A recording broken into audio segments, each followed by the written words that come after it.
DBC নিউজের নিয়মিত আয়োজন সংবাদ সম্প্রসারণে সবাইকে স্বাগত জানাচ্ছি। আমি মুক্তাদির। অনেক দিনের বাছাই করা সংবাদ এবং এর পর্যালোচনা নিয়ে সংবাদ সম্প্রসারণে আজ অতিথি হিসাবে স্টুডিওতে আছেন প্রধান উপদেষ্টার সিনিয়র সহকারী প্রেস সচিব ফয়েজ আহমদ এবং গ্লোবাল টেলিভিশনের প্রধান সম্পাদক নাজমুল আশরাফ। স্বাগত আপনাদের সংবাদ সম্প্রসারণে। আমরা কালকে দেখতে পেলাম যে ভারত ট্রান্সশিপমেন্ট ক্যান্সেল করে দিলেন। জি, এটা গতকালকে হঠাৎ করেই ভারতের পক্ষ থেকে এরকম একটা খবর পাওয়া গেছে। তবে রাতের দিকে এসে ভারতের সরকারি দপ্তর থেকে যেই ব্যাখ্যা এটার বিষয় দেওয়া হয়েছে, সেখানে বলা হচ্ছে যে এই ট্রান্সশিপমেন্ট বাতিল হলেও সেখানে নেপাল এবং ভুটানে যে পণ্য পরিবহনের ব্যবস্থা সেটা বিঘ্নিত হবে না। তাহলে এর বাইরে থাকে আমাদের, যদি আপনি যেটা আমাদের এখানে হয় কখনো কখনো আমাদের এয়ারপোর্টে যদি খুব রাশ থাকে, সেক্ষেত্রে অন্য দেশে পণ্য পাঠানোর ক্ষেত্রে ভারতের এই সহযোগিতাটা নেওয়া হয়। এখন সেটাও কতটুকু, সেটা হচ্ছে ভারতের 3টা পোর্ট ব্যবহার করে 40 থেকে 50,000 মেট্রিক টন প্রোডাক্ট আসলে পাঠানো হয় সর্বোচ্চ। এটা সবসময় হয়ও না। তো এটার দুইটা দিক, এটা মোকাবেলার দুইটা দিক। একটা হচ্ছে যে আমাদের নিজেদের সক্ষমতা বাড়াতে হবে, আমাদেরকে নতুন নতুন চ্যালেঞ্জ, এবং বাংলাদেশের এই চ্যালেঞ্জের একটা ইতিবাচক দিক হচ্ছে এগুলিতে আমাদের নিজস্ব সক্ষমতা বৃদ্ধিতে মনোযোগ দিতে হয়। সেটা আমি বলতে পারি যে ইনস্ট্যান্ট যদিও আমাদের এই পণ্যগুলি সরাসরি যে সমস্ত ক্রেতা দেশ সেখানে পাঠাতে যদি খরচ বেশিও হয় বা আমাদেরকে একটু সময় বেশিও ক্ষেপণ হয়, কিন্তু আমাদের সক্ষমতা বৃদ্ধির জায়গাটাতে আমাদের মনোযোগ দেওয়ার সুযোগ তৈরি হয়। এটা একটা বিষয়। আরেকটা বিষয় হচ্ছে যে ভারতের সঙ্গে কূটনৈতিক বা অফিসিয়াল চ্যানেলে আলাপ আলোচনার মধ্য দিয়ে এটার কীভাবে নিরসন হয় সেই বিষয়ে সরকার কাজ করছে। তো আমরা প্রাথমিকভাবে বলতে পারি যে এইটা যতটুকু প্রভাব তৈরি করেছে, এটা আমাদের ব্যবসা বাণিজ্যের জন্য বড় ধরনের কোনো প্রভাব আসলে তৈরি করেনি। এটা আমাদের, যদি আপনি বলেন বাণিজ্য মন্ত্রণালয় সহ অন্যান্য সংশ্লিষ্ট যে সমস্ত মন্ত্রণালয়, আপনি দেখেছেন যে গতকালকে রাতেই বৈঠক করা হয়েছে, আজকে দিনেও সেগুলি নিয়ে আলাপ আলোচনা হয়েছে। তাতে আমরা এটা নিয়ে খুব বেশি শঙ্কিত নয়। আশা করা যাচ্ছে এই সমস্যাগুলি, দুইটা যেই চ্যানেলের কথা আমি বললাম, একটা হচ্ছে ভারতের সঙ্গে সমস্যা নিরসন করা, আরেকটা হচ্ছে আমাদের নিজেদের সক্ষমতা বৃদ্ধি করা। আমরা দুদিকেই কাজ করব, আশা করি খুব দ্রুত এটার। ফয়েজ আহমদ, আমরা বিমস্টেকে প্রধান উপদেষ্টার সাথে নরেন্দ্র মোদীর মিটিং দেখেছি। সেই হিসাবে আমরা ধরে নিয়েছিলাম যে যেই টানাপোড়েনের সম্পর্ক যাচ্ছিল তার কিছুটা স্থিতিশীল অবস্থায় আসবে, কিন্তু দেখলাম যে ভারতের একের পর এক আগ্রাসন। না, আপনি দেখুন বিমস্টেকে মাননীয় প্রধান উপদেষ্টার সঙ্গে ভারতের প্রধানমন্ত্রী নরেন্দ্র মোদীর বৈঠক, সেই বৈঠকে তো অনেকগুলি বিষয় আলোচনা হয়েছে। আর 5 আগস্ট পরবর্তী সময়ে বাংলাদেশের সঙ্গে ভারতের নানান কারণে যে ধরনের এক ধরনের টানাপোড়েনের কথা আপনি বলছেন তৈরি হয়েছে, সেটা যে একটি বৈঠকের মধ্যে দিয়ে সব কিছু সমাধান হয়ে যাবে, সব কিছু ওভারনাইট পরিস্থিতি পাল্টে যাবে, বিষয়টা এরকমও কোনো কারণ নেই। তাদের সঙ্গে আমাদের কাজ করার বহু জায়গা আছে। আমাদের এখানে দেখুন, ভারতের সঙ্গে কাজ করার আমাদের জায়গার চেয়ে সবচেয়ে বড় আমাদের যে ইস্যু আমাদের এন্ড থেকে, সেটা হচ্ছে আমাদের সঙ্গে তাদের প্রত্যেকটি সম্পর্কের ব্যাপারেই আমাদের ন্যায্যতার সম্পর্ক হতে হবে। আমরা ভারতের প্রধানমন্ত্রীর সঙ্গে বৈঠক করি আর যাই করি না কেন, আমরা নিজেদের দেশের মানুষের স্বার্থ, বাংলাদেশের স্বার্থ, সাম্য এবং মর্যাদা, এই বিষয়গুলি বাদ দিয়ে কোনো বিষয়ে আমরা ভারতের সঙ্গে অগ্রসর হতে পারি না। এখন ভারতের সঙ্গে কেন এই টানাপোড়েনটা তৈরি হলো, এটার আপনি যদি রাজনৈতিক দিকটা বিবেচনা করেন, সেক্ষেত্রে দেখবেন যে আমি যে পার্সোনালি অন্তত বলতে পারি যে দীর্ঘদিন ধরে ভারত বাংলাদেশে যে ধরনের সম্পর্ক তৈরি করেছে, সেখানে ভারত একটি বড় ধরনের কূটনৈতিক ব্যর্থতার পরিচয় দিয়েছে। সেই কূটনৈতিক ব্যর্থতাটা কীরকম, সেটা হচ্ছে যে ভারত বাংলাদেশের মানুষের সম্পর্ক তৈরি না করে, যেটা এই বৈঠকে কিন্তু নরেন্দ্র মোদী এবং প্রধানমন্ত্রীর যে বৈঠক হয়েছে সেখানে এই আলোচনাটা হয়েছে, ভারত বাংলাদেশের মানুষের সঙ্গে সম্পর্ক তৈরি করতে চায়। সুতরাং আপনি অতীতে ভারতের সঙ্গে বাংলাদেশের সম্পর্কটা একটি রাজনৈতিক দলের মধ্যে দিয়ে হয়েছে। ভারত শুধু মনে করেছে এখানে আওয়ামী লীগের সঙ্গে সম্পর্ক থাকলেই হবে। এটি ভারত বাংলাদেশের সঙ্গে সম্পর্কের জন্য যে সমস্ত অফিসারদেরকে অ্যাসাইন করেছিলেন, সেটা তাদের ভুল হতে পারে। সুতরাং এই ভুলটা সামলে তাদের দিক থেকে যেমন এগিয়ে আসতে হবে, অপরদিকে বাংলাদেশেরও ভারতের মতো প্রতিবেশীর সঙ্গে সম্পর্ক খারাপ রাখার কোনো কারণ নেই। কিন্তু আমরা সম্পর্ক ভালো করতে গিয়ে ভারত বা অতীতে যে ধরনের সম্পর্ক ভারতের সঙ্গে বাংলাদেশের ছিল, সেটাও দেশের মানুষ প্রত্যাশা করে না। অতএব দেশের মানুষ যে ধরনের একটা সম্পর্ক প্রতিবেশীর সঙ্গে প্রত্যাশা করে, আমাদেরকে অবশ্যই মানুষের সেই চাওয়ার প্রতি সম্মান দেখিয়েই যে কোনো পার্শ্ববর্তী দেশ বলেন, বন্ধুপ্রতিম দেশ বলেন, সবার সঙ্গে, বা দূরেরও কোনো দেশ বলেন, পশ্চিমের কোনো দেশ বলেন, তাদের সঙ্গে সম্পর্কের জায়গাটা আমাদের ওই জায়গায় ন্যায্যতার ভিত্তিতে হতে হবে। আপনি ন্যায্যতার জায়গায় যদি আপনি চিন্তা করেন, যদিও ডোনাল্ড ট্রাম্প সাম্প্রতিক সময়ে যে সিদ্ধান্ত নিয়েছিল, উনি কিন্তু এক ধরনের এই আওয়াজটাই তুলেছিল যে আমেরিকা এক ধরনের ন্যায্যতা বঞ্চিত হচ্ছে। পৃথিবীর অনেক দেশে তার মানে তাদের ট্রেড গ্যাপের যে কথাটা বলছিল, সুতরাং সে তার দেশের মানুষের কথা চিন্তা করেছে, একটা সিদ্ধান্ত নিয়েছে, কিন্তু ইমিডিয়েটলি সেই সিদ্ধান্তটা হয়তো বাস্তবায়নযোগ্য নয় বা সারা দুনিয়ার ব্যবসা বাণিজ্যে এক ধরনের বড় প্রভাব তৈরি করবে। সেই জায়গা থেকে আপনি জানেন যে মাননীয় প্রধান উপদেষ্টা ওনাকে একটা চিঠি লিখেছেন, একদম পার্টিকুলারলি 90 দিনের জন্য একটা স্থগিতের জন্য একটা অনুরোধ করেছিলেন। কাকতালীয়ভাবে হোক আর যেভাবেই হোক 90 দিনই স্থগিত হয়েছে, এটা একটা ভালো দিক, কিন্তু এটাও কিন্তু চূড়ান্ত কোনো সমাধান নয়। ভারতের সঙ্গে আমাদের যে ট্রেড গ্যাপ, ইন্ডিয়ার সঙ্গে আমাদের যে, আমেরিকার সঙ্গে আমাদের যে ট্রেড গ্যাপটা আছে সেটা কমাতে হবে। এবং ফরচুনেটলি এটা হচ্ছে যে এই সরকার দায়িত্ব নেওয়ার পরপরই গত ফেব্রুয়ারিতে যখন জনাব খলিলুর রহমান দায়িত্ব গ্রহণ করেন হাই রিপ্রেজেন্টেটিভ হিসেবে, উনি কিন্তু ফেব্রুয়ারিতে আমেরিকায় গিয়েছেন, নিজে গিয়ে এই ট্রেড গ্যাপ কমানোর বিষয়ে কথা বলেছেন। সুতরাং ওই আলোচনার টেবিল যদি বলেন, সেক্ষেত্রে আমরা কিছুটা এগিয়ে আছি এবং আমরা 90 দিনের যে স্থগিতাদেশ এখন আছে সেটা যদি শেষও হয়, এরপরেও কীভাবে আমরা এটাকে একটা ব্যালেন্স জায়গায় নিয়ে আসতে পারি, ইউএসের নিজেদের বাণিজ্যিক স্বার্থ এবং বাংলাদেশের বাণিজ্যিক স্বার্থ দুটাকে বিবেচনা করে সেই বিষয়ে কাজ করার পর্যাপ্ত সুযোগ রয়েছে। সুতরাং ইউএসএ বলেন, আপনি ভারত বলেন, বা ভুটান নেপাল বলেন, অথবা ইউরোপীয় ইউনিয়ন বলেন, পৃথিবীর ব্রাজিলের সঙ্গে আমাদের প্রচুর বিজনেস হয়, তাদের সঙ্গে বলেন, যত দেশের সঙ্গে আমাদের বিজনেস আছে, চায়না আছে, তাদের সঙ্গে বলেন, প্রত্যেকের ক্ষেত্রে কিন্তু দেশগুলি চাইবে নিজ নিজ স্বার্থ। এই স্বার্থ কতটা কার অক্ষুণ্ণ রেখে একটা সামঞ্জস্য এনে কাজ করা যায়, এটা হচ্ছে একটা ব্যবসায়িক স্বার্থের ব্যাপার, ব্যবসায়িক যোগাযোগের ব্যাপার। আশা করি এই জায়গাগুলিতে বৃহত্তর কোনো সমস্যা সামনে তৈরি করবে না। ধন্যবাদ ফয়েজ আহমেদ। নাজমুল আশরাফ, আমরা শুনছিলাম ফয়েজ আহমেদের কথা। ফয়েজ আহমেদ একটি কথা বলেছেন যে ট্রান্সশিপমেন্টটা ক্যান্সেল হয়েছে, বড় ধরনের প্রভাব তৈরি করবে না। আপনি কি তাই মনে করেন কিনা? না, প্রভাব তো কিছুটা ফেলবেই। আমরা যে সুবিধাটা ভারতের কাছ থেকে পেয়েছিলাম নেপাল ভুটানে পণ্য পাঠানোর জন্য, সেটা তারা কখন বাতিল করলো দেখেন। একটু যদি পেছনে যাই, 5ই আগস্টের পরিবর্তনের পর থেকে ভারতের যে আচরণ আমরা দেখছি, প্রথম কয়েক মাস তো জঘন্য। ভাবটা এরকম যে বাংলাদেশ নামে একটা দেশ তাদের পাশে আছে, এটাকে যেন তারা স্বীকারই করে না। বাংলাদেশে তাদের যে এত বড় ভরাডুবি হলো, রাজনৈতিক, কূটনৈতিক, সামরিক, অর্থনৈতিক সব দিক থেকে যে সুবিধা তারা 16 বছর পেয়ে আসছিল, অবারিত সুযোগ, সেটা যখন হাতছাড়া হলো, এরপরে তাদের যে ক্ষোভ, রাগ, অভিমান, যা কিছু বলি, তার বহিঃপ্রকাশ নানানভাবে ঘটেছে। প্রথমেই তারা মানে ভিসা বন্ধ করে দিল। তারপরে যেসব প্রয়োজনীয় পণ্য আমরা ভারত থেকে পয়সা দিয়ে কিনি, বিনা পয়সায় না, সেগুলোর রপ্তানি কমিয়ে দিল। অনেক রকমের হুমকি দামকি আমরা শুনলাম, এটা দেবে না, সেটা দেবে না, বাঙালিরা না খেয়ে মরবে। ভিসা বন্ধ করে দেওয়াতে আমাদের যতটুকু সমস্যা বা ক্ষতি হয়েছে, তার চেয়ে 10 গুণ, 20 গুণ, 30 গুণ ক্ষতি ভারতের হয়েছে। ভারতের আপনার পর্যটন শিল্প বলি, ভারতের পণ্য যেগুলো কেনাকাটা হয়, ভারতের যেসব চিকিৎসা সেবা আমরা নেই, সেগুলোতে ব্যাপক ধস নেমেছে, তারাই ক্ষতিগ্রস্ত হয়েছে। কিন্তু তারা সেই খারাপ উদাহরণটা তারা তৈরি করেছে। এখনও ভিসা দেওয়ার প্রক্রিয়াটা স্বাভাবিক হয় নাই। তাতে করে মানুষ বিকল্প খুঁজছে। আমরা চায়না একটা বিকল্প এক্সপ্লোর করার চেষ্টা করছি। থাইল্যান্ড, সিঙ্গাপুর যাদের সামর্থ্য আছে বা পশ্চিমের দেশে যেতে পারে, সেগুলো তো আছেই।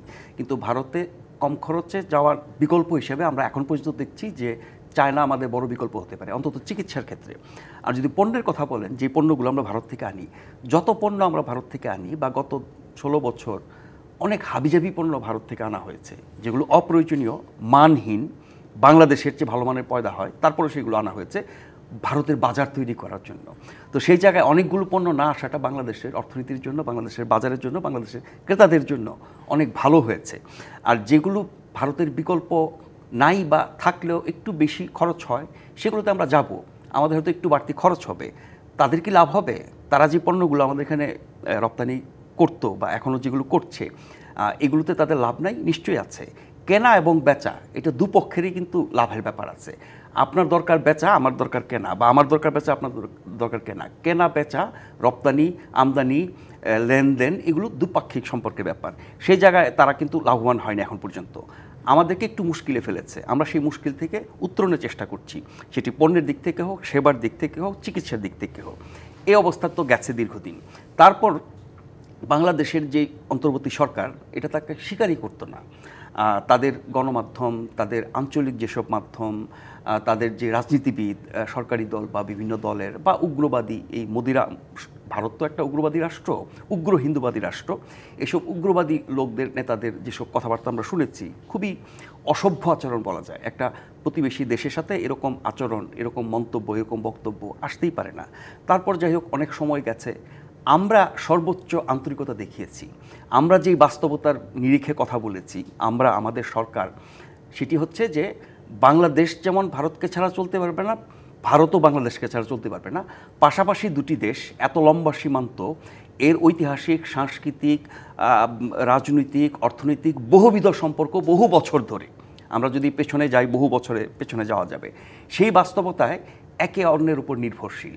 আমরা ছোট দেশ হতে পারি, আমাদের নির্ভরশীলতা যদি ধরে নিলাম একটু বেশি, তাদের নির্ভরশীলতাও আছে। তারা যেভাবে আমাদের উপর নির্ভরশীল, সেই নির্ভরশীলতা যদি তারা কাটিয়ে উঠতে পারে ভালো, আমরাও কাটিয়ে ওঠার চেষ্টা করব। কেউ কেউ হয়তো অতি ক্ষোভের সাথে বলতে পারেন যে ভারতের সাথে আমাদের কোনো সম্পর্ক দরকার নাই, সেটি হয়তো অবাস্তব হবে। কিন্তু সম্পর্ক, যেটা ফয়েজ আহমদ বলছিলেন, এটা আমরা সবাই বলছি বহু বছর ধরে, সম্পর্ক হবে সমানের সমান, সম্পর্ক হবে মর্যাদাপূর্ণ, সম্পর্ক হবে সম্মানের, সম্পর্ক হবে অধিকারের, সম্পর্ক হবে রাষ্ট্রের সাথে রাষ্ট্রের, এবং সেটি খুবই গ্রহণযোগ্য হতে হবে, দুদেশের জন্য উপকারী হতে পারে, দুদেশের মানুষের কাছে গ্রহণযোগ্য হতে হবে। সেরকম সম্পর্ক তৈরির চেষ্টা আমরা যেভাবে করে যাচ্ছি, ডক্টর ইউনূসের সরকার যেভাবে করে যাচ্ছে, এবং মোদির সাথে সেই জাতিসংঘ সাধারণ অধিবেশনের সময় থেকে শুরু করে যতবার তার সাথে দেখা করা, বৈঠক করার চেষ্টা করা হচ্ছে, ভারত নানানভাবে এড়িয়ে গেছে। শেষমেশ বিমস্টেকে দেখা হয়েছে, ভালো কথা, ওনারা একসাথে বসেছেন, কথা বলেছেন, সৌজন্য বিনিময় করেছেন। সেখানে মোদি যে কথাটা বলেছেন, এইটা তার মনের কথা না। এই যে দুদেশের মধ্যে পিপল টু পিপল কন্ট্যাক্ট, মানে দুদেশের মানুষের সাথে মানুষের যোগাযোগ, এটা তো কিতাবি কথা, ভালো কথা, আদর্শ কথা, আমরাও বলি। তারা কি সেটা কখনো প্রমাণ করেছে? তারা কি সেটা করে দেখিয়েছে? কখনোই না, অন্তত গত 16 বছরই না।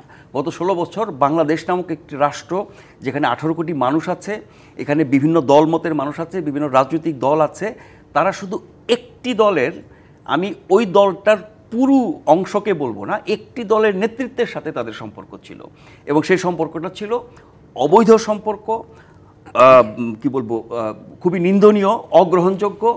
কোনো দিক থেকে এটাকে আপনি একটা সম্পর্ক বলতে পারেন না।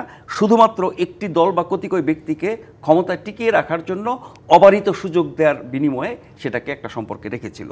তো সেই খেসারত তারা দিয়েছে, তাদের ভুল ভেঙেছে। যারা ওরকম সম্পর্ক তৈরি করেছিল তারাও এখন ভুক্তভোগী হয়েছে। ফলে পিপল টু পিপল কন্ট্যাক্ট, জনগণের সাথে জনগণের সম্পর্ক, এটা মোদির মুখের কথা হলেও তার মনের কথা না, তার প্রমাণ তো সে রাখছে না। দেখেন, সেদিন মাত্র বিমস্টেকে বৈঠক হলো, এত ভালো ভালো কথা বললো, এত আদর্শিক বয়ান দিল, তার কদিনের মাথায় এসে আপনার ট্রান্সশিপমেন্ট বাতিল করে দিল। ট্রান্সশিপমেন্ট বাতিল করে দেওয়ার কারণে আমাদের তাৎক্ষণিক কিছু সমস্যা তো হবেই, কিন্তু আমাদেরকে বিকল্প উপায় বের করতে হবে, এবং সেই বিকল্প উপায়ের কথাই কিন্তু অর্থনীতিবিদরা, ব্যবসায়ীরা, সংশ্লিষ্ট মহল সবাই বলছে, সরকার থেকে বলছে, সেটা আমরা করব। হয়তো আমাদের এতে খরচ একটু বাড়তে পারে, সময় একটু বাড়তে পারে, কিন্তু বিকল্প ব্যবস্থা করতে হবে। কিন্তু ভারত আমাদের এই সামান্য সুবিধা যে কেড়ে নিল, কোন সময়টাতে? যখন বাংলাদেশে একটি আন্তর্জাতিক বিনিয়োগ সম্মেলন হচ্ছে, যেই বিনিয়োগ সম্মেলনের মাধ্যমে বাংলাদেশে বিদেশি বিনিয়োগের একটা সম্ভাবনা তৈরি হয়েছে, এবং যে বিনিয়োগ সম্মেলনে এই মুহূর্তে সবচেয়ে আলোচিত, প্রশংসিত ব্যক্তি হচ্ছেন জনাব আশিক চৌধুরী, বিডার যিনি চেয়ারম্যান। তিনি যেই অসাধারণ ভাষণটি দিয়েছেন গতকাল, সেখানে তিনি বলেছেন যে বাংলাদেশে বিনিয়োগের প্রসপেক্ট কী, বাংলাদেশে বিদেশিরা বিনিয়োগ করলে পরে তাদের পণ্য এবং সেবার বাজার শুধু বাংলাদেশের 18 কোটি মানুষ না, তিনি কিন্তু রাস্তা দেখিয়ে দিয়েছেন এই আশপাশের বিভিন্ন দেশ। তার মানে আমরা নেপাল, ভুটানে যেটুকু বাণিজ্য করছি, আমরা যদি আমাদের বাড়তি পণ্য ওইসব দেশে পাঠাতে চাই, রপ্তানি করতে চাই, তার জন্য ভারতের এই সুবিধাটা আমরা কাজে লাগাবো। সেই সময়ে তারা এই সুবিধাটা বন্ধ করে দিল।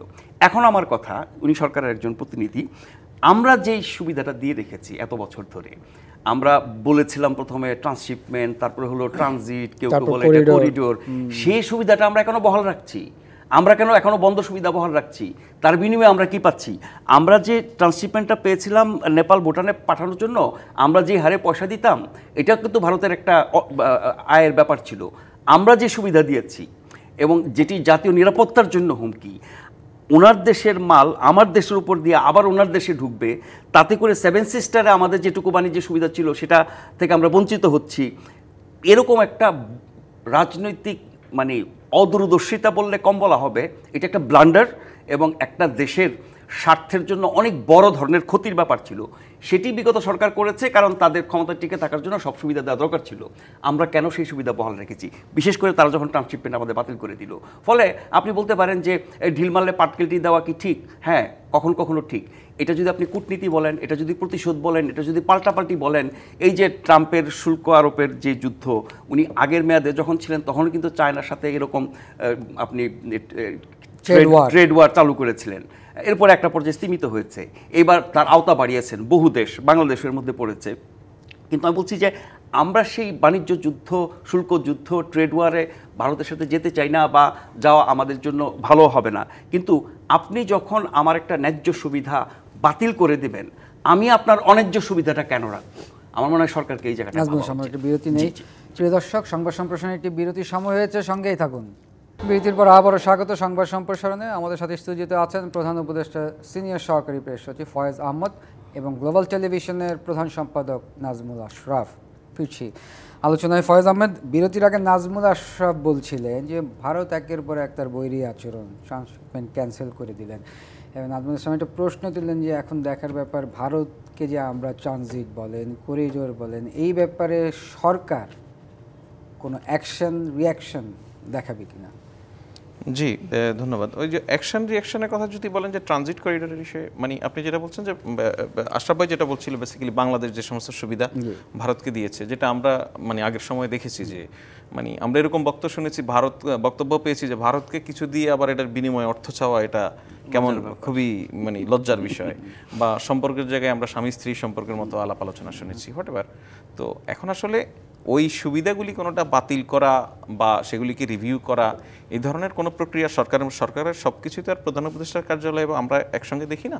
তবে হয়তো কমার্স মিনিস্ট্রি আছে, এখানে ফরেন মিনিস্ট্রি আছে, সেখানে কিছু হচ্ছে কিনা এই বিষয়ে আমার কাছে এখন পর্যন্ত কোনো সুনির্দিষ্ট তথ্য নেই। তবে যদি কিছু হয়ে থাকে, আমাদের এই সরকারের যে ক্যারেক্টার, সেই ক্যারেক্টার অনুযায়ী আমরা যা সিদ্ধান্ত হয় আমরা খুব ট্রান্সপারেন্ট ওয়েতে নেওয়ার চেষ্টা করি এবং সেগুলি পাবলিক করার চেষ্টা করি, সেটা হবে। কিন্তু আমি এখানে আপনাকে একটা কথা বলি, আশরাফ ভাই কথা বলার সময় যেটা বলছিলেন, আপনি পৃথিবীতে এরকম খুব কম দেশ পাবেন যেই দেশে মানে আত্মীয়তা এক দেশের সঙ্গে আরেক দেশের মানে আমরা বাড়ি পর্যন্ত শেয়ার করি ভারতের সঙ্গে, বাড়ির একটা অংশ ভারতে, একটা অংশ বাংলাদেশে, এরকম। এবং আপনি একই সঙ্গে পৃথিবীতে এরকম দেশ আরও খুব একটা পাবেন বলে মনে হয় না। যে ভারত যদি তাদের, যেটা প্রফেসর ইউনুস নিজে বলেছেন, যে ভারত যদি তাদের মানচিত্র আঁকতে হয়, তাহলে বাংলাদেশের মানচিত্র না এঁকে সেটা আঁকা সম্ভব নয়। আসলে ভারতের সঙ্গে আমাদের নৈকট্য বা ঘনিষ্ঠতার জায়গাটা ভূমি হিসেবে, ভূখণ্ড হিসেবে এতটা গভীর। তো সেই জায়গায় ভারতের, আমরা যদি 5ই আগস্টের পর থেকে দেখি, এখন ইনিশিয়ালি আমরা দেখলাম যে ভারতের গণমাধ্যমগুলি যে ধরনের আচরণ করছে, আনফর্চুনেটলি ভারতের মতো দেশে যেই কয়েকটা গণমাধ্যমকে আমরা, ধরুন ভারতের গণমাধ্যম তো অসংখ্য, এর মধ্যে ধরেন এই যে রিপাবলিক বাংলা, কি টাকতক, আরও কোনো কিছু আছে, এগুলি ওইভাবে মানে মেইন স্ট্রিম মিডিয়া হিসেবে ভারতে পরিচিত না। কিন্তু ভারতে যদি আপনি হিন্দু দেখেন, টেলিগ্রাফ দেখেন, ভারতে যদি আপনি টাইমস অফ ইন্ডিয়া দেখেন, এরকম যেগুলি খুব বড় বড় মিডিয়া, ইন্ডিয়া টুডে যদি আপনি দেখেন, আনফর্চুনেটলি এই গণমাধ্যমগুলিও চরমভাবে সাংবাদিকতার ন্যূনতম ইথিক্যাল ভ্যালু যেগুলি, সেগুলিকে অবজ্ঞা করেই বাংলাদেশ ইস্যুতে সাংবাদিকতা করেছে। সুতরাং আমরা বুঝতে পারি, আমরা দেখছি ফয়েজ আহমদ এজেন্ডা সাংবাদিকতা করতে দেখেছি। কিন্তু যখন পররাষ্ট্রমন্ত্রীর মতো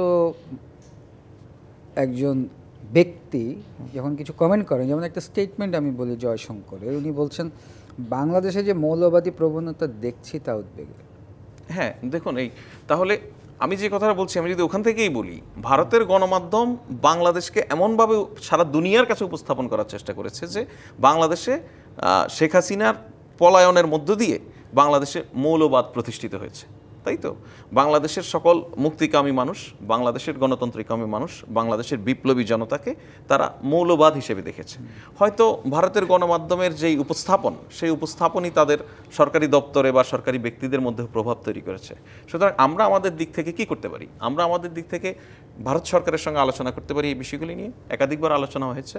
ভারত যেটা বলেছে, তাদের গণমাধ্যম স্বাধীন, তাদের গণমাধ্যম যেভাবে কাজ করার সেভাবে করছে।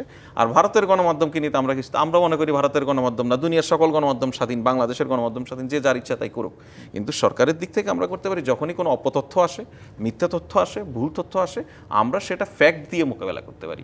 এই মোকাবেলাটা যদি আপনি খেয়াল করে থাকেন যে শুরুর দিকে মারাত্মকভাবে তারা যেভাবে মিসইনফরমেশন, ডিসইনফরমেশন বাংলাদেশের বিরুদ্ধে ছড়িয়েছে, সেটা আমরা মোকাবেলা করতে আমি বলবো যে আমরা সক্ষম হয়েছি। এখন ভারতের, ইনফ্যাক্ট আমি আপনাকে এই টকশোতে লাইভেই বলি যে ভারতের অনেক গণমাধ্যম কর্মীর সঙ্গে, অনেক সাংবাদিকের সঙ্গে এখন আমাদের নিয়মিত যোগাযোগ আছে। আমরা তাদেরকে আমাদের জায়গা থেকে যতটুকু অনুরোধ করা যায় আমরা এতটুকু বলেছি, আপনাদের কাছে যদি কোনো তথ্য আসে বাংলাদেশের বিষয়ে, আপনারা যদি সেই তথ্যটা যাচাই বাছাই করতে চান আমাদের সহযোগিতা নিতে পারেন। আপনি একদম প্রান্তিক পর্যায়ের যদি কোনো সরকারি কর্মকর্তা, ইওনোর বলেন, পুলিশের ওসির বলেন, বা একজন পুলিশের কর্মকর্তার যদি আপনাদের ফোন নাম্বার প্রয়োজন হয়, যে কোনো ধরনের সহযোগিতা আমরা আপনাদেরকে করব। আমাদের ভাষণ, আমাদের বক্তব্য আপনাদের প্রকাশ করতে হবে না। ইভেন আপনারা অনেক খবর প্রকাশ করেন যেখানে আপনারা যাকে ভিকটিম মনে করছেন তারও বক্তব্য নেই, যার বিরুদ্ধে অভিযোগ তারও বক্তব্য নেই, বাংলাদেশের কোনো কর্তৃপক্ষের বক্তব্য নেই। দেখা যাবে ইসকন নিয়ে একটা প্রতিবেদন প্রকাশ করেছেন ভারতের ইসকনের একজন নেতার উক্তি দিয়ে। বাংলাদেশে ইসকন রয়েছে, কিন্তু সেই ইসকনের, আমরা বাংলাদেশের ইসকনকে দেখেছি যে ভারতের গণমাধ্যমে প্রকাশিত সংবাদের প্রতিবাদ দিতে, প্রেস রিলিজ দিয়ে প্রতিবাদ দিয়েছে। এই ধরনের কোনো ঘটনা ঘটেনি, অথচ ওখানকার ইসকনের নেতার উক্তি দিয়ে ভারতের গণমাধ্যমে প্রকাশিত হয়েছে। সুতরাং ভারতের গণমাধ্যমে, মানে এটা বলতেই হয় যে শেখ হাসিনা সহ এখন শত শত বা আওয়ামী লীগের নেতা ভারতে পালিয়ে আছে বলে আমরা জানি। তো এই ভারতে পালিয়ে থাকা নেতারা যে শুধুমাত্র ভারতে গিয়ে তাদের আশ্রয়ে পড়ে আছে বিষয়টা তা নয়, এদের কাছে তো প্রচুর টাকা ছিল, আপনি জানেন। এই টাকাগুলিও কিন্তু তারা বিভিন্নভাবে সেখানে প্রোপাগান্ডা তৈরিতে ব্যয় করছে। আনফর্চুনেটলি আমাদের কাছে মনে হয় ভারতীয় অনেকগুলি গণমাধ্যম আওয়ামী লীগের পালিয়ে থাকা নেতাদের কাছ থেকে প্রচুর আর্থিক সহযোগিতা পাচ্ছেন। সেই আর্থিক সহযোগিতা নিয়ে বাংলাদেশের বিরুদ্ধে এক ধরনের এই নোংরা ক্যাম্পেইনে নেমেছে। আমরা একটু নাজমুল আশরাফের কাছে যাই, ফয়েজ আহমদ। নাজমুল আশরাফ, যেমনটি ফয়েজ আহমদ বলছেন, আমরা সব ট্রান্সশিপমেন্ট নিয়ে আলোচনা করছিলাম, এর মধ্যে কথার প্রসঙ্গে ভারতের মিডিয়ার মিসইনফরমেশন, ডিসইনফরমেশন আর ম্যাল ইনফরমেশন নিয়ে আলোচনা হচ্ছিল। আমরা প্রায়শই এখনও দেখি যে কিছু কিছু ভারতের মিডিয়ার এজেন্ডা জার্নালিজম করতে, এবং জয়শঙ্করের মতো যখন একজন ব্যক্তি বলেন যে বাংলাদেশে যে মৌলবাদী প্রবণতা সেটা উদ্বেগের, সো কাইন্ড অফ মিসলিডিং কিনা? জয়শঙ্করের মন্তব্য মিসলিডিং কিনা তার আগে আমি বলি যে 5ই অগাস্টের পরে ভারতের প্রথমত আঞ্চলিক গণমাধ্যম, যদি ধরি পশ্চিমবঙ্গের গণমাধ্যম, এরপর আস্তে আস্তে কিন্তু বিভিন্ন রাজ্যের এবং তাদের কেন্দ্রীয় গণমাধ্যম, যেগুলোর নাম এর মধ্যে ফয়েজ আহমদ বলছিলেন, যে টাইমস অফ ইন্ডিয়ার মতো পত্রিকায় সাম্প্রতিককালের বিভিন্ন বিষয় না যেসব আমরা রিপোর্ট দেখেছি, তার মানে এই যে মিসইনফরমেশন, ডিসইনফরমেশন, ম্যাল ইনফরমেশন, ফেক নিউজ, বাংলাদেশে যা না তাই প্রচার করা, দাবি করা, ছাপানো, প্রচার প্রকাশ, আলোচনা এবং নানানভাবে খুব বিশ্রীভাবে, এইটা ভারতের গণমাধ্যমের একটা বৈশিষ্ট্য। এটা যে শুধু এখন করছে তা না, 5ই অগাস্টের পরে হয়তো তার ব্যাপকতা বেড়েছে। এর আগেও আপনি বিভিন্ন বিষয়ে, যখনই ভারত বাংলাদেশের কোনো বিষয় এসেছে, সেটি আপনার সীমান্তে হত্যা বলি বা সংখ্যালঘুদের উপরে কোনো ঘটনার কাহিনী বলি, ভারতের গণমাধ্যম বরাবরই এগুলোকে রংচং লাগিয়ে অনেক কিছু বলতো। উদ্ভট, ভুয়া, ভিত্তিহীন জিনিস, মানে যার কোনো অস্তিত্ব নাই, এরকম ঘটনার তারা বিবরণ দিয়ে খবর প্রকাশ করে। এগুলো অতীতেও হয়েছে, এখন এটা বেড়েছে। শুরুতে বলা হতো ও পশ্চিমবঙ্গের কিছু মানহীন গণমাধ্যম এগুলো করে, পরে দেখলাম যে না, দিল্লির তাদের ভাষায় যেসব মানসম্মত বা জাতীয় বা আন্তর্জাতিক এক্সপোজার আছে, ওইসব গণমাধ্যম একই কাজ করে। ফলে ভারতের গণমাধ্যমের রিপোর্ট নিয়ে বাংলাদেশ সম্পর্কে আমার শুধু এখন না বা 5ই অগাস্টের পরে না, একজন সংবাদকর্মী হিসেবে, সাংবাদিকতা ছাত্র হিসেবে বরাবরই ভারতের মিডিয়ার ব্যাপারে আমার অবস্থানটা, বা আমরা দেখে আসছি যেটা ছাত্র অবস্থায় যখন গণমাধ্যম নিয়ে আলোচনা হতো ক্লাসে, বা আমরা নিজেরা কথা বলতাম, বা সাংবাদিকতা করতে এসে যখন আমরা জাতীয় গণমাধ্যমের পাশাপাশি ভারতের গণমাধ্যম, পশ্চিমা গণমাধ্যম, বিভিন্ন গণমাধ্যমের তুলনামূলক আলোচনা হয়েছে, সবসময় ভারতের গণমাধ্যমের এই বৈশিষ্ট্যটা কম আর বেশি ছিল। ভারতের গণমাধ্যম যতটা না গণমাধ্যম, এখন তো এটাকে মোটামুটি অনেক বছর ধরে গদি মিডিয়া বলা হচ্ছে, মোদি মিডিয়া বলা হচ্ছে, সেগুলো আমরা জানি। কিন্তু ভারতের সাংবাদিকের সাথে আমার বিভিন্ন সময় দেশে এবং দেশের বাইরে বিভিন্ন অনুষ্ঠানে যখন দেখা হচ্ছে, কথা হচ্ছে, এগুলো নিয়ে আলোচনা হয়েছে যে তোমরা এত এক্সাজারেট করো কেন, এবং তোমাদের মিডিয়া দেখলে মনে হয় যে উগ্র জাতীয়তাবাদী মিডিয়া, হ্যাঁ, মিডিয়া তো উগ্র জাতীয়তাবাদী হতে পারে না। জাতীয়তাবাদী মানে কি? এখন তাদের যুক্তি হচ্ছে যে ইন্ডিয়ার মিডিয়া ইন্ডিয়ার স্বার্থ দেখবে, বা ইন্ডিয়ার স্বার্থ দেখার জন্য তো ইন্ডিয়ার সরকার আছে, প্রশাসন আছে, রাজনীতিবিদ আছে। গণমাধ্যমের কাজ হচ্ছে ফ্যাক্টস তুলে ধরা। তোমরা অ্যাক্টিভিজম কেন করো? যাই হোক, এটা তাদের পক্ষের যুক্তি আর কি। তো সেই অবস্থানটা তাদের আগেও ছিল, এখনও আছে, হয়তো বেড়েছে। কিন্তু জয়শঙ্কর যে কথাটা বলেছেন যে বাংলাদেশে মৌলবাদী প্রবণতা, কিছুদিন আগে নিউ ইয়র্ক টাইমসের একটা রিপোর্ট নিয়ে কিন্তু আমরা অনেক আলোচনা করেছি। এখন নিউ ইয়র্ক টাইমস তো আমেরিকা ইন্ডিয়ার পত্রিকা না। নিউ ইয়র্ক টাইমসের বহু রিপোর্ট নিয়ে এই বিগত 16 বছর শেখ হাসিনার আমলে আমরা অনেক আলোচনা শুনেছি। এখন নিউ ইয়র্ক টাইমসের বিশ্বাসযোগ্যতা, গ্রহণযোগ্যতা কতখানি সারা বিশ্বে, নিউ ইয়র্ক টাইমসের সাংবাদিকতার মান কি, এটা আমরা সবাই জানি। আমরা তিনজনই সাংবাদিকতার মানুষ। তো ফলে নিউ ইয়র্ক টাইমস যখন একটা রিপোর্ট করে, সেটাকেও যখন সরকার বলে যে এটা মিথ্যা, অমুক তমুক, তখন মনে হয় গতানুগতিক রাজনৈতিক বক্তব্য যেরকমটা দেয় সেরকমটা। কিন্তু এখন কোনটাকে নিউ ইয়র্ক টাইমস মৌলবাদী উপাদান হিসেবে দেখিয়েছে, ব্যাখ্যা করেছে, নানান ঘটনা তুলে ধরেছে, তার প্রেক্ষিতে হয়তো জয়শঙ্কর বলেছেন মৌলবাদী আপনার প্রবণতা। আমরা বাংলাদেশের থেকে যদি বলি, 5ই অগস্টের পর এরকম অনেক ঘটনা ঘটেছে যেখানে আপনি মৌলবাদের উত্থানের নমুনা পাবেন। একসময় হয়তো বেশি মাত্রায় ছিল। 5ই অগস্টের পরে 3 দিন বাদ দিলাম, 8ই অগস্ট থেকে যখন সরকার দায়িত্ব নিল, এরপরে মোটামুটি কয়েক মাস পর্যন্ত কিন্তু এই ধরনের তৎপরতা আমরা দেখেছি। সেটা মবের নামে বলেন, উশৃঙ্খল আচরণ বলেন, ভাঙচুরের নামে বলেন, বাড়িঘরে হামলা করা বলেন, এটা সেটা ভাঙা বলেন, বিভিন্ন ক্ষেত্রে যে ধরনের ঘটনা আমরা দেখেছি, সেখান থেকে যদি আপনি বলেন যে না এগুলোর মধ্যে কোনো মৌলবাদী উপাদান নয়, মৌলবাদী উত্থানে কোনো লক্ষণ নাই, তাহলে আবার সেটা সত্যের অপলাপ করা হবে। সেসব দেখেই হয়তো জয়শঙ্কর এটা বলে থাকতে পারেন। আমি জয়শঙ্কর বা ভারতের ভার্সনটা নিচ্ছি না, নিউ ইয়র্ক টাইমসের ভার্সনটা যদি আপনি একেবারে উড়িয়ে দেন, তাহলে বলা হবে যে আমরা হয়তো সত্য থেকে অনেক বেশি দূরে থাকতে চাই। ধন্যবাদ নাজমুল দর্শক। আমাদের একটা বিরতির সময় হয়েছে। প্রিয় দর্শক, সংবাদ সম্প্রসারণ একটি বিরতির সময় হয়েছে, সঙ্গেই থাকুন। বিরতির পর আবারও স্বাগত। সংবাদ সম্প্রসারণে স্টুডিওতে আছেন ফয়েজ আহমেদ এবং নাজমুল আশরাফ। ফয়েজ আহমেদ, আমরা একটু ফিলিস্তিনির আলোচনা করি। আমরা ফিলিস্তিনি দেখছি এই যে গণহত্যা, ইসরায়েলি বর্বরতা, বিশ্ব মানবতার ডাক আমরা বলি। আবার আজকে বিএনপি থেকে শোভাযাত্রা করেছে। বিএনপি নেতা গয়েশ্বর বলেছেন যে জাতিসংঘ এবং অন্তর্বর্তী সরকারের নীরবতায় সমালোচনা করছেন। জি, প্রথমত হচ্ছে ফিলিস্তিনে যেই ঘটনা ঘটছে সেটা মানে দীর্ঘদিন থেকেই একের পর এক, মাঝে মাঝে থেমেই নিরস্ত্র মানুষের উপরে যেভাবে হামলা হচ্ছে, তাতে সারা দুনিয়ার বিবেকে কিন্তু নড়ে উঠছে। মানুষ তার নিজ নিজ জায়গা থেকে নানানভাবে প্রতিবাদ দেখাচ্ছে। জাতিসংঘ বা আরও মুসলিম কান্ট্রিজগুলি আরও যেভাবে সক্রিয় হওয়া উচিত বা হওয়া প্রয়োজন, সেটা অনেক ক্ষেত্রে হতেও পারছে না, আমরা দেখছি। আর বিএনপির যেই মন্তব্য, সেটা কি বিএনপি একজন নেতার মন্তব্য নাকি দল হিসেবে বিএনপির মন্তব্য আমার কাছে পরিষ্কার না। তবে আমার কাছে যতটুকু তথ্য আছে, দেখুন আপনি, গত সোমবার আমাদের সরকারের পক্ষ থেকে একটি কড়া বিবৃতি দেওয়া হয়েছে এই বিষয়ে, এই হামলার বিষয়ে। আমরা এর বাইরে আমরা কীভাবে আরও সক্রিয়তা দেখাতে পারি, বিএনপির যদি কোনো সুনির্দিষ্ট সাজেশন থাকে সরকারের কাছে, নিশ্চয়ই সরকার সেই সাজেশন শুনবে। কারণ এই বিষয়ে সরকারের যারা দায়িত্বে রয়েছেন তাদের প্রত্যেকেরই মনোভাব অত্যন্ত ইতিবাচক। তারা প্রত্যেকেই ফিলিস্তিনের এই নিরস্ত্র মানুষকে এভাবে নির্বিচারে গণহত্যা যেটা হচ্ছে, সেটা তাদের প্রতি সহানুভূতিশীল। আমাদের যদি আরও কিছু করার থাকে অবশ্যই করব। আর আমি আপনাকে এখানে আগে যে মৌলবাদী যে আস্ফালন বাংলাদেশের এখানে এই ধরনের যে আলোচনাটা এসেছে, সেখানে দুইটি পয়েন্টে আমি একটু বলতে চাই। সেটা হচ্ছে, একটা হচ্ছে আশরাফ ভাই নিউ ইয়র্ক টাইমসের একটা প্রতিবেদনের কথা বলেছেন। দেখুন, নিউ ইয়র্ক টাইমসের প্রতিবেদন, হ্যাঁ এটাও দেখুন একটা, আমরা নিউ ইয়র্ক টাইমসের প্রতিবেদন যেটা দেখেছি, বেসিক্যালি ইন্ডিয়ান মিডিয়ায় যে ধরনের আলাপ আলোচনাগুলি উঠে এসেছে, সেগুলির অনেকটা একটা কম্পাইলেশন হিসেবে এসেছে। নিউ ইয়র্ক টাইমসের একটা প্রতিবেদন সাধারণত যে ধরনের স্ট্যান্ডার্ডে থাকে, আপনি যদি নিজে ওই প্রতিবেদনটা দেখে থাকেন, দেখবেন যে ওখানে ম্যাক্সিমাম জায়গায় কোনো সুনির্দিষ্ট ঘটনা নেই, সুনির্দিষ্ট বক্তব্য নেই, সুনির্দিষ্ট বয়ান নেই, শুধুমাত্র এই যে অনেকটা এটা অপিনিয়ন রাইটিংয়ের মতো হয়েছে। সুতরাং সেই জায়গাটায় সরকার সেটা নিয়ে প্রতিক্রিয়া দেখেছে যে এইটা মানে মিসলিডিং এই কারণে যে আপনি অনেকটা হচ্ছে ভারতীয় গণমাধ্যমে দেখানো যে জিনিসগুলি, সেগুলি আপনি দেখছেন। নিউ ইয়র্ক টাইমসের কাছে তো সারা দুনিয়া, নিউ ইয়র্ক টাইমসের প্রত্যেকটা প্রতিবেদনকে আমরা মনে করি জার্নালিজমের ক্লাসরুমের এটা মানে টেক্সট বুক এক্সাম্পল হবে।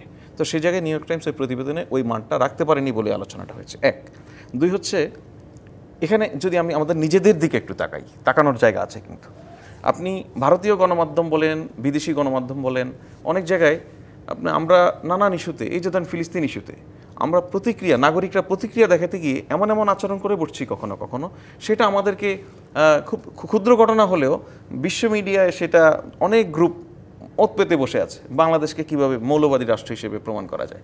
নাগরিক হিসেবে আমরা হয়তো এখানকার মানুষ মৌলবাদীর ওইভাবে উত্থান দেখছি না, কিন্তু হুট করে দেখা যায় বাইতুল মোকাররমের সামনে এমন একটি মিছিল বেরিয়ে গেল, আমি শেষ করছি, এমন একটি মিছিল বেরিয়ে গেল বা নাগরিকদের কোনো একটা অংশ এমন একটি আচরণ করে বসলো যাতে আমাদেরকে মৌলবাদী হিসেবে উপস্থাপন করা হয়।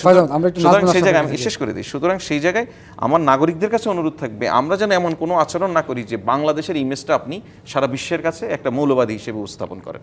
সেই জায়গায় আমরা প্রশ্ন করেছিলাম ফিলিস্তিনি ইস্যুতে। আমি এই বিষয়টা নিয়ে বলতে চাই, যেটুকু সময় দেবেন, সেটা হচ্ছে যে ধরেন বাংলাদেশ মৌলবাদী রাষ্ট্র হয়ে গেছে, এটা আমরা বাংলাদেশে যারা থাকি আমরা বলবো না, কিন্তু এখানে কথাটা হচ্ছে যে মৌলবাদী শক্তির উত্থান বা উত্থানের চেষ্টা বা মৌলবাদী উপাদান খুঁজে পাওয়া যায় এরকম ঘটনাগুলোর কথা যদি আমরা গত 8 মাসে দেখি, এরকম অনেক ঘটনা দেখতে পাবো।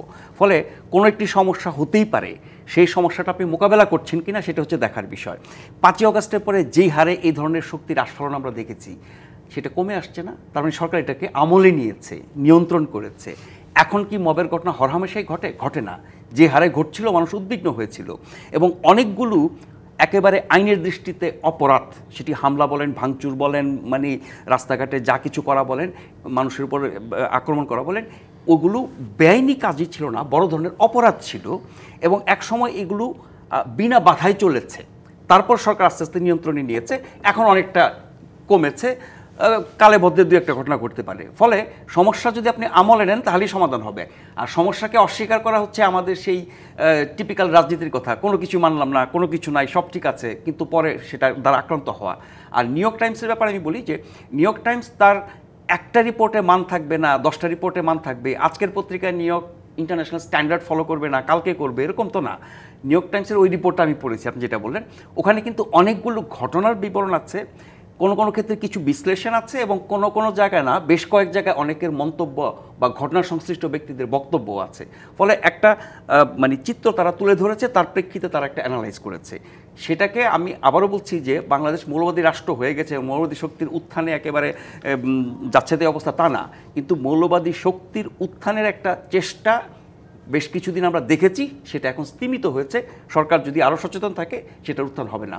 বাংলাদেশ মৌলবাদী রাষ্ট্র হওয়া না হওয়ার ক্ষেত্রে আমাদের আন্তর্জাতিক যেই ভাবমূর্তি সেগুলো যেমন নির্ভর করে, এখন যেই চেষ্টাটা আমরা করছি কাটিয়ে উঠতে আমাদের যত নেতিবাচক ধারণা বাংলাদেশ সম্পর্কে, সেই জায়গায় একটা ভাবমূর্তি তৈরি করে শেষ করে। কিন্তু আমি বলছি যে অস্বীকার করার মধ্যে সমাধান না, স্বীকার করে নিয়ে সমাধান করতে হবে। ধন্যবাদ নাজমুল আশরাফ, ধন্যবাদ ফয়েজ আহমেদ। প্রিয় দর্শক, এই ছিল সংবাদ সম্প্রসারণে। সবাই সুস্থ থাকুন, নিরাপদে থাকুন, ডিবিসির সঙ্গেই থাকুন।